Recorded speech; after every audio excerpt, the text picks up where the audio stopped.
Broadcasting Company. Sa balita, komentaryo, isyu,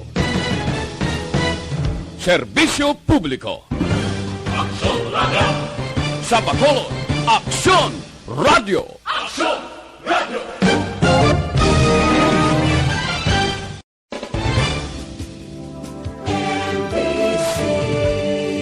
Manila Broadcasting Company. Sa balita, komentaryo, isyu,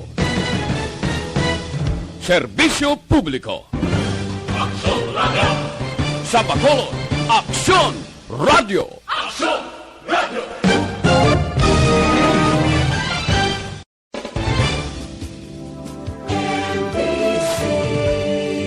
Manila Broadcasting Company. Sa balita, komentaryo, isyu, serbisyo publiko. Aksyon Radio! Sa Bacolod, Aksyon Radio! Aksyon Radio!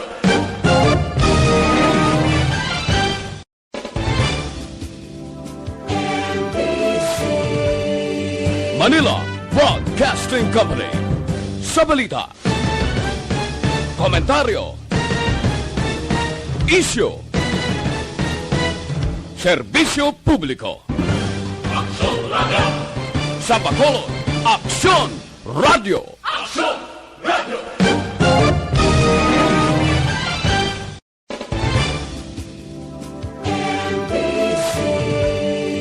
Manila Broadcasting Company. Sa balita, komentaryo, isyu, serbisyo publiko. Aksyon Radio! Sa Bacolod, Aksyon Radio! Aksyon Radio! Balita Evening Edition.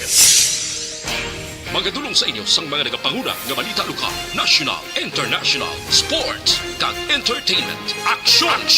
Balita Evening Edition. Kag karon ang inyo news team. Una sa balita, una sa aksyon. Mayong gabi syudad sa Bacolod, Western Visayas, kag bugos nga Pilipinas. Welcome na sa pagpangalagad sa Aksyon Balita Evening Edition. Karon nga adlaw Miyerkules, Mayo 12, 2021. Makitan kita live sa mon official Facebook page kag sa YouTube channel ang Aksyon Radio Bacolod, kag mabatian pag sa www.actionradiobacolod.com.ph. Kaming inyo mga tag balita. Aksyon and Defensor. Kag Aksyon Dale Salazar para sa mga headlines. Una kita sa mga balita lokal. Iswab kag ginswab ginadilian nga magparehistro sa Comelec Bacolod. Pila ka aktibidad sa Banuasang Kandoni ginadilian. Sa balita national, masobra 600 bilyones na release ang DBM sa dalom sang bayanihan law. Kaso sang COVID-19 sa Pilipinas nagnubo sang 16%. Detalye sa mga balita lokal pagkatapos gid lamang sini.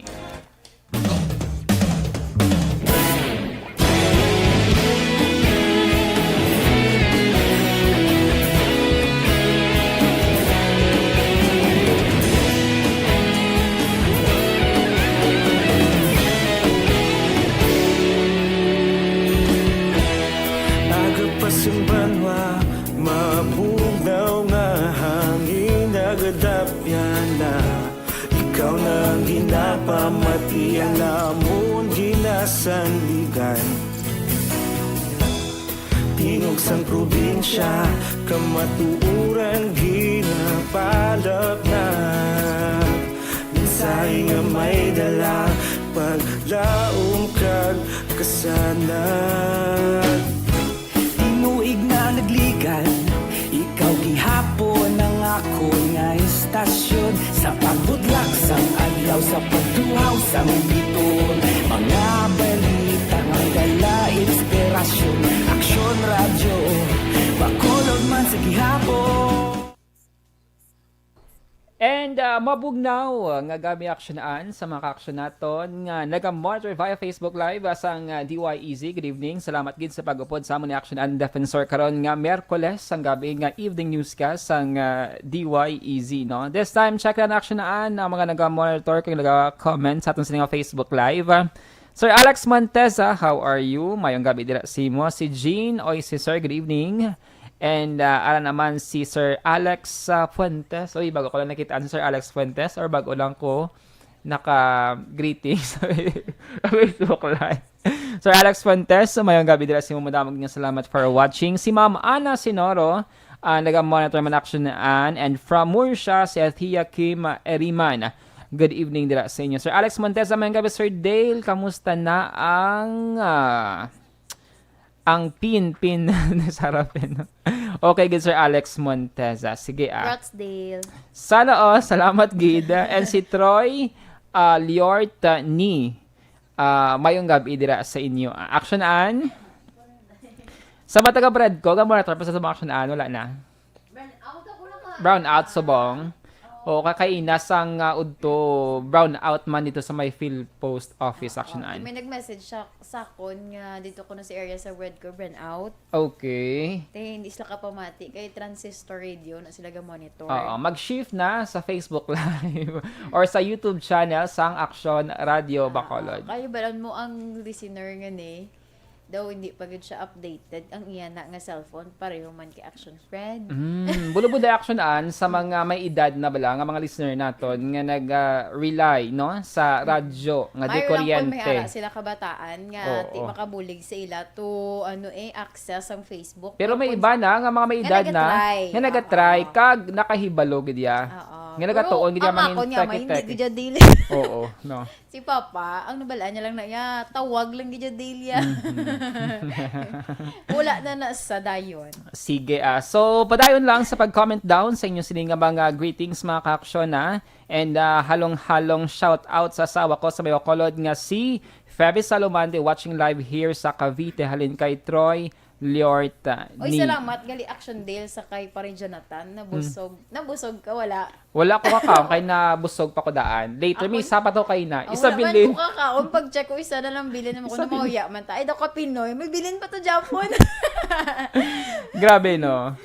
Kanamit sang ensaymad pero subong na may action higop-higop sa mga sabaw sa mga batchoy sa mga lomi. Si Action Idan ka ginaga pa bati-bati gito ka ginasang sang batchoy kuno ka nami ito na higop kay bugnaw sang tiyempo. Wow. Sige.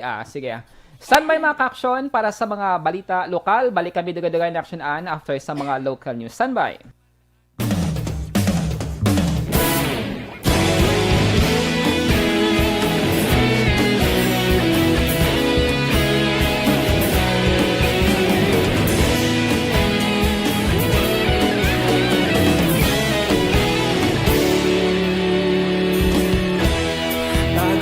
Banwa, mabugnaw nga hangin nagadapyan na ikaw nang ginapamati ang namon ginasandigan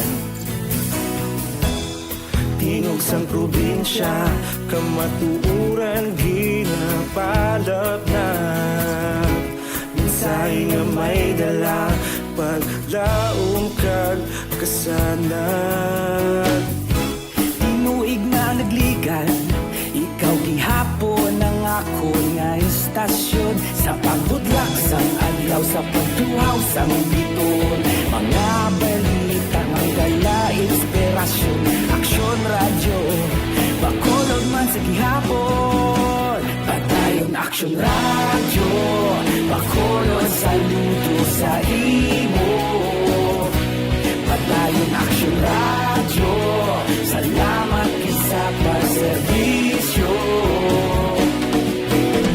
patas kag balanse matuod nga mensahe wala sang ginagampingan padayon Aksyon Radio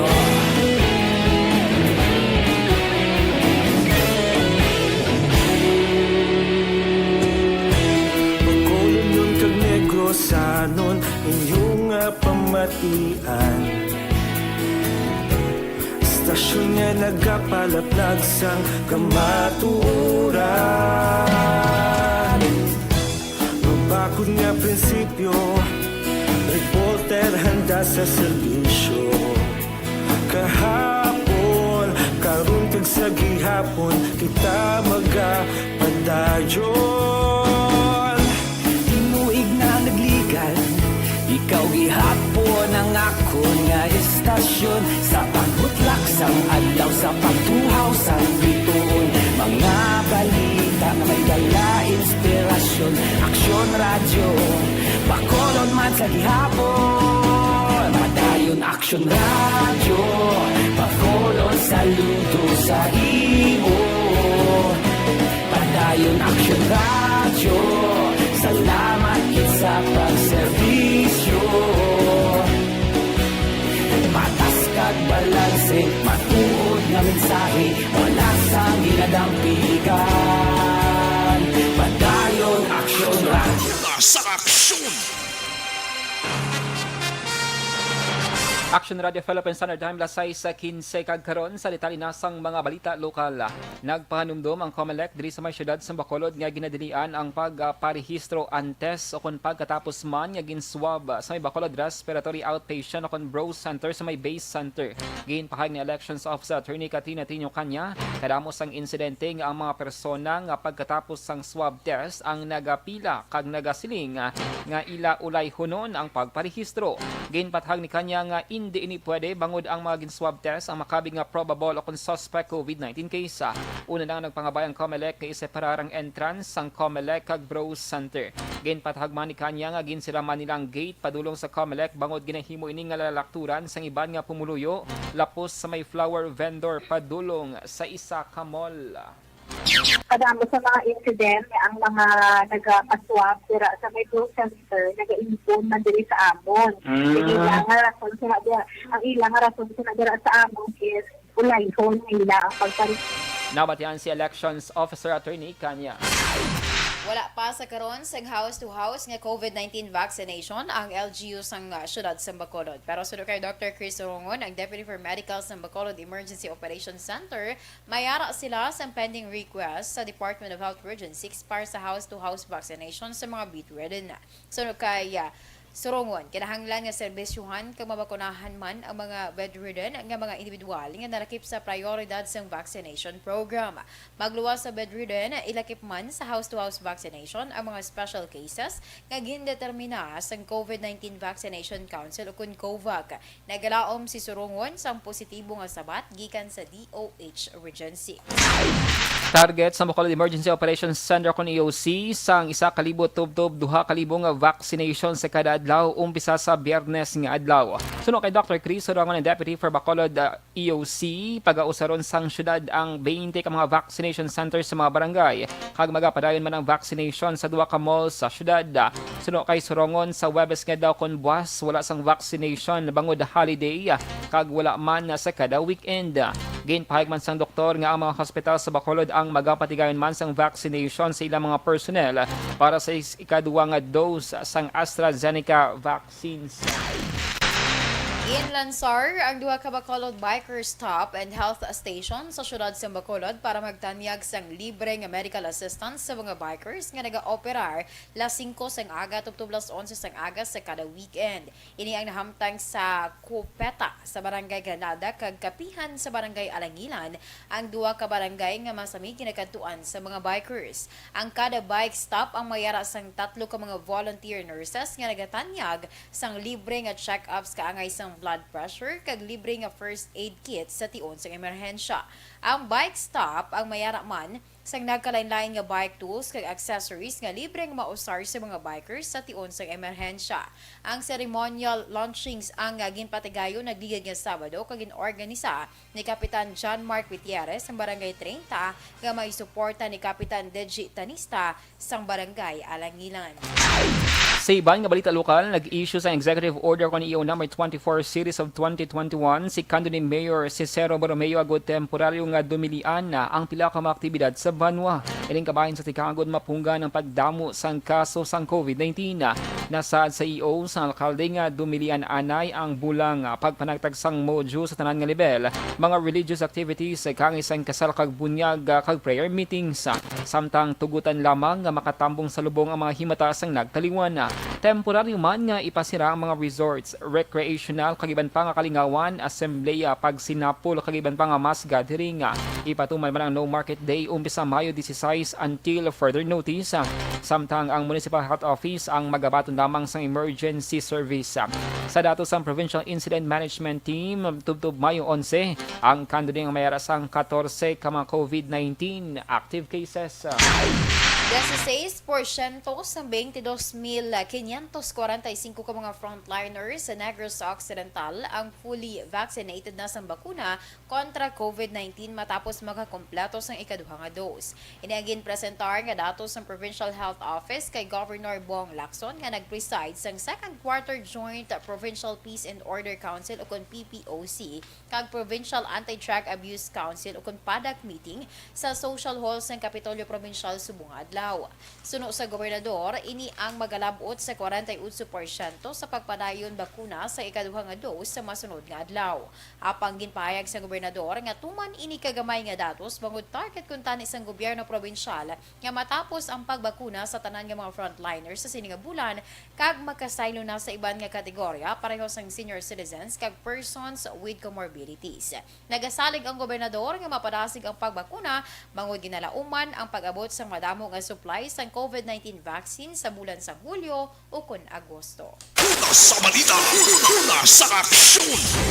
Lasay sa 21 Action Radio Philippine Standard Time, KBC Plus sa mga ka-aksyon, KBC Plus sa mayroon.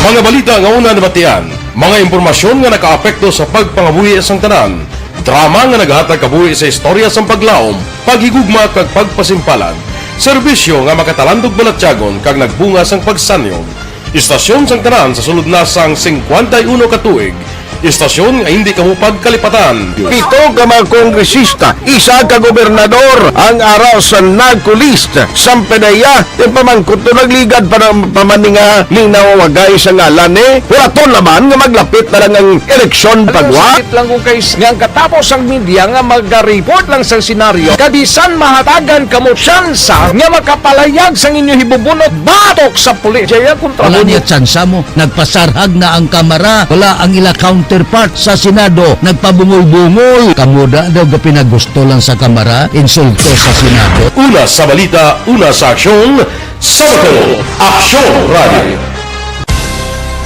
Today, DOA is confirming that a 38-year-old female Chinese patient under investigation, or PUI, is positive for the novel coronavirus 2019-nCoV. I issued an order to Executive Secretary Major Dia clearly laying down the responsibilities of each department in implementing the Bayanihan to Heal as One Act. Makabig nga pinakadako nga hangkat nga natubang sa pungsod Pilipinas ang COVID-19 pandemic. Tanan nga sektor ang apektado.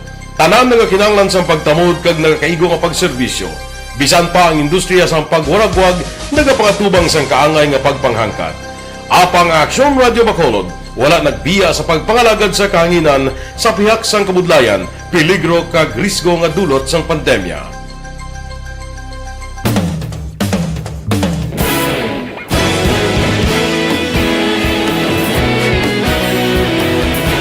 Sa sunod na sang 51 katuig, nasaksihan ang dedikasyon sa Aksyon Radio Bacolod sa pagdulong sa mga balita kag impormasyon para sa interes sang mga pumuluyo. Pila na ka henerasyon ang nag-agi, komitido sa gihapon ang Aksyon Radio Bacolod nga mag-alagad sa kahanginan nga tampad, wala sang ginadampigan kag ginahalungan ang kamatuuran.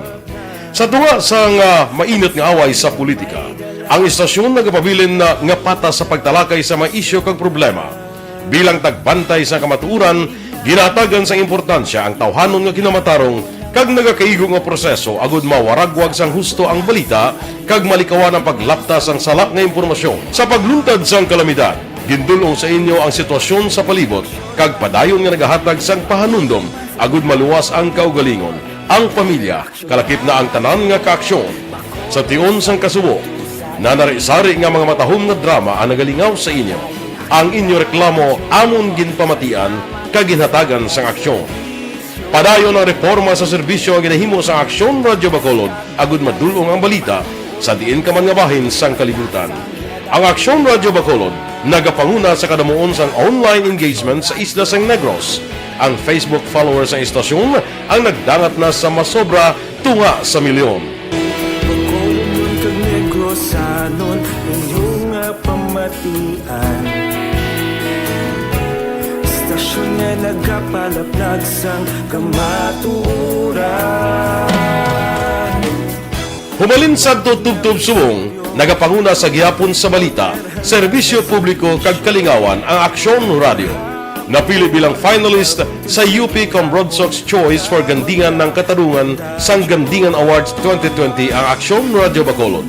Naghakot man sang pagpasidungog ang makatapo kag programa sa Aksyon Radio Bacolod sa Tingog kag Handurawan Awards 2020. Ang tanon nga kadalagan nga naangkon sa Aksyon Radio Bacolod sa masobra 5 kadekada ang nagapatimaan lamang sang padayon nga pagsalig sa mga pumuluyo sa radyo nga nanging kabahin na sa ila matag adlaw nga pagpangabuhi.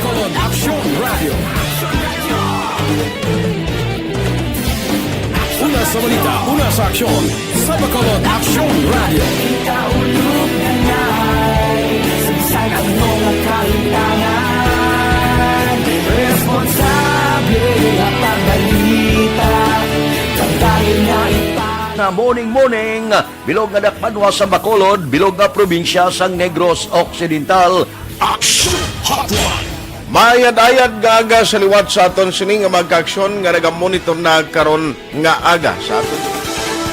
Maayong udto Pilipinas, Aksyon Balita Banat Bulig. Mayong hapon naman sa itong mga palanggagamang itong palamati. Ayun nyo naman kubos nga lagad sa Tito Wilma, upod ninyo karong nga hapon sa pagpangalagad sa palatuntunan.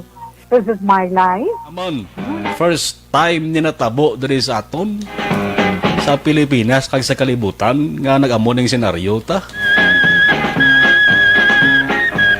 Yes, maayong gabi kalibutan. Welcome na sa pagpangalagad sa Aksyon Firing Line.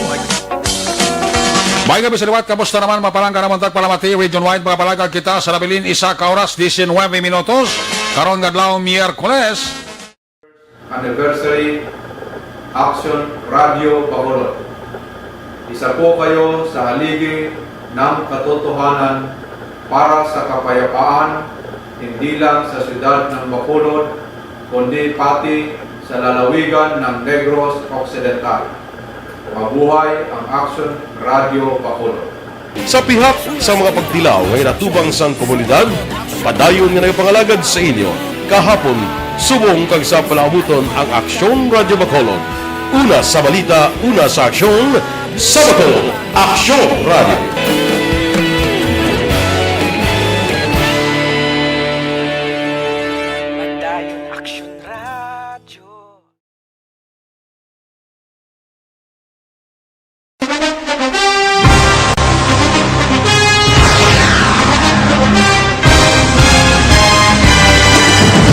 Mga balita nga una nabatian, mga impormasyon nga nakaapekto sa pagpangabuhi sang tanan, drama nga naghatag kabuhi sa istorya sang paglaom, paghigugma kag pagpasimpalan, serbisyo nga makatalandog balatyagon kag nagbunga sang pagsanyon, istasyon sang tanan sa sulod na sang 51 katuig, istasyon nga hindi kamo pagkalipatan. 7 ka mga kongresista, 1 ka gobernador ang araw sa nagkulist sa pedaya yung pamangkot to nagligad para pamaninga linaw wagay sa ngalan wala to naman nga maglapit na lang ang eleksyon pagwa lang kung kayo nga katapos ang media nga mag-report lang sa senaryo kadisan mahatagan kamo tsansa nga makapalayag sa inyo hibubunot batok sa pulis jaya kontra Wala niya tsansa mo, nagpasarhag na ang kamera, wala ang ila counterpart sa Senado, nagpabungol-bungol. Kamuda daw ga pinagusto lang sa kamera, insulto sa Senado. Una sa balita, una sa aksyon, sa Bacolod, Aksyon Radio.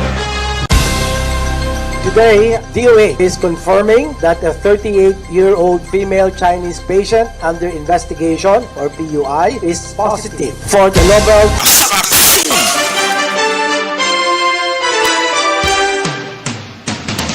Aksyon Radio Philippines Standard Time lasay sa 29 kagkaroon sa detalye nasang balita nasyonal.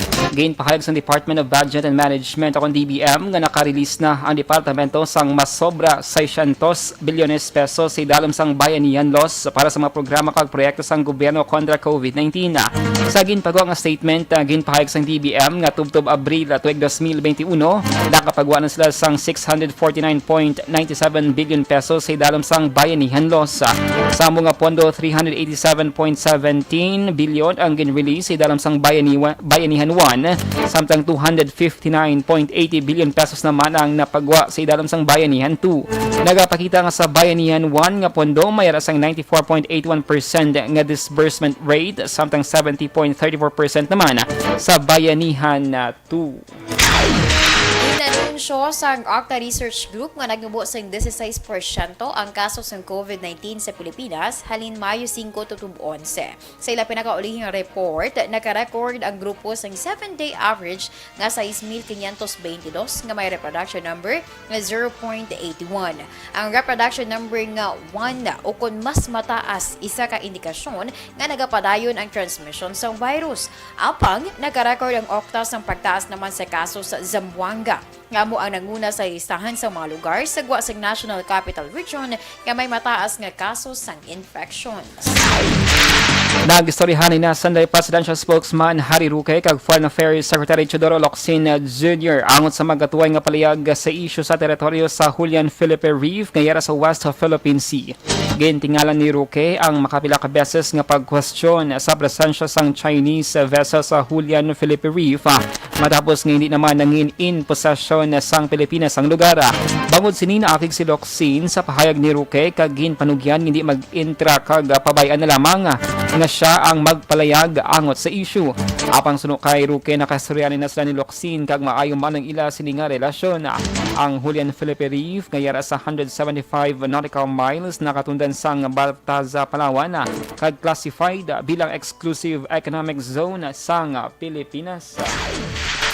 Malapit 300 ka mga Chinese militia vessels na nakitaan sa baybayon sakop sang Kalayaan, Palawan. Ginpahayag sang Area Task Force West nga National Task Force on West Philippine Sea, may 287 ka mga Chinese Maritime Militia o kon CMM ang nakitaan sa baybayon sang Kalayaan pareho nga sakop kag sagwa sang Exclusive Economic Zone sang Pilipinas.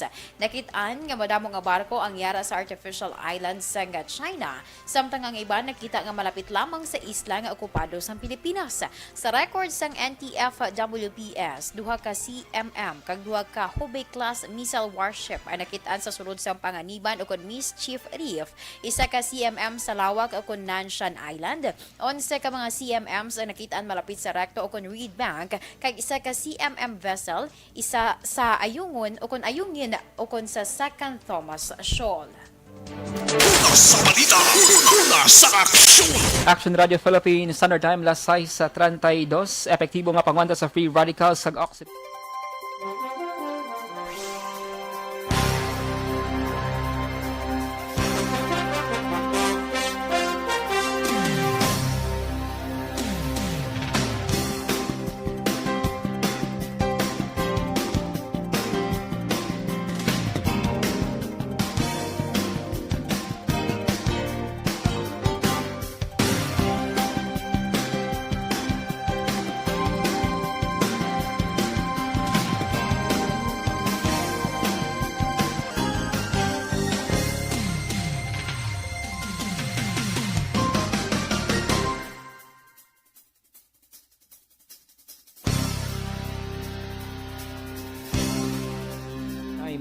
Inyo nabatian ang kabugusan nga mga balita sa Aksyon Balita Evening Edition. Karon nga daw Miyerkules, Mayo 12, tuig 2021. Saluwat kaming inyo mga tag-balita. Aksyon and Defensor. Kag-Aksyon Day, Salazar. Una sa balita, una sa aksyon. Sa Bacolod, Aksyon Radio.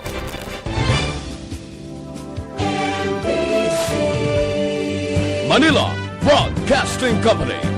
Sa balita, komentaryo, issue, serbisyo publiko. Aksyon Radio. Sa Bacolod, Aksyon Radio. Aksyon Radio.